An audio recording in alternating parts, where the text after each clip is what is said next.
Don't worry, I'm not about to go film myself donating blood.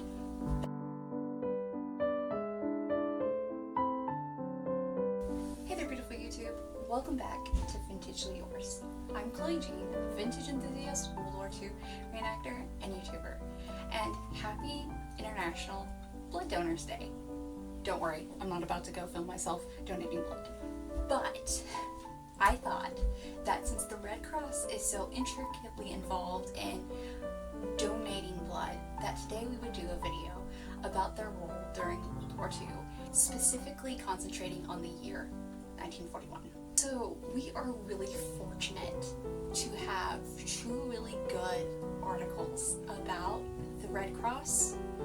One of them is about the Canadian Red Cross, and the other is about the American Red Cross during 1941.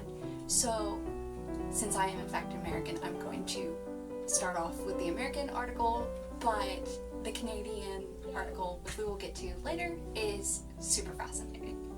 So, America is still not militarily involved in the war in 1941. So, really, the Red Cross has to concentrate on keeping the men who are in the armed forces occupied. So they have two kind of sets of activities, and unfortunately nobody said what these activities were, but they had activities for sick and disabled vets and activities for like the able-bodied, still in service servicemen when wounded or ill in many of these 1941 soldiers' cases. The Red Cross provides you with stationery to write to your families. They provide you with comfort and toilet items, and they entertain you. And if you are in fact separated from your unit family, the Red Cross will help your family find you in a hospital that you are recovering. And fun fact, the Red Cross provides American patients who need them with glasses, and kind of a fun fact about the volunteers who helped out at the Red Cross. They had made about 40 million surgical gowns by the end of 1941. So now that I have talked about what the Americans were doing, I'm going to talk about the article I read about the Canadian Red Cross. And this was actually printed in the Washington Evening Star newspaper on May 7th, 1941. And Canada is a part of the British Empire right now. And so the British Empire is fighting the German Nazis.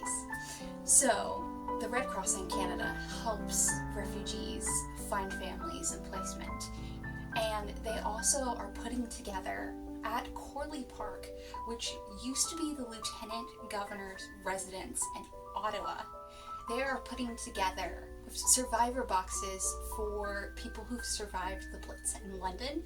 They have actually equipped the ballroom at Corley Park with conveyor belts so they can also work on food boxes for POWs, because they needed to supplement those POWs' diet with food.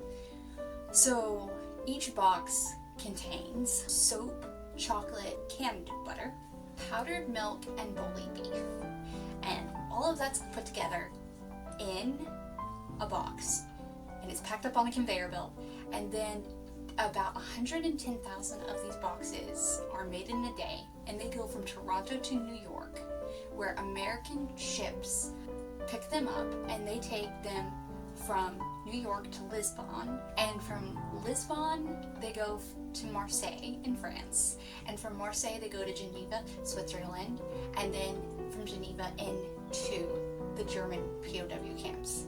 As of the end of March 1941, the Canadian Red Cross has shipped about 68,000 food cases. They're collecting knitted socks and shirts and everything that we typically associate with the Red Cross, and are putting these in comfort packages for survivors of the Blitz, for the POWs in Germany.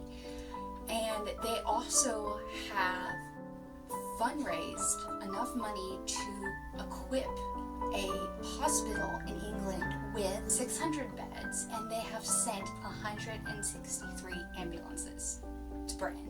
So there y'all have it. A really quick dive into kind of the meaningful work that American and Canadian Red Cross workers were doing in 1941. I hope you found this video helpful and enjoyable. Thank you so much for stopping by, and I will see y'all in the next video, which will be a fun one. Bye!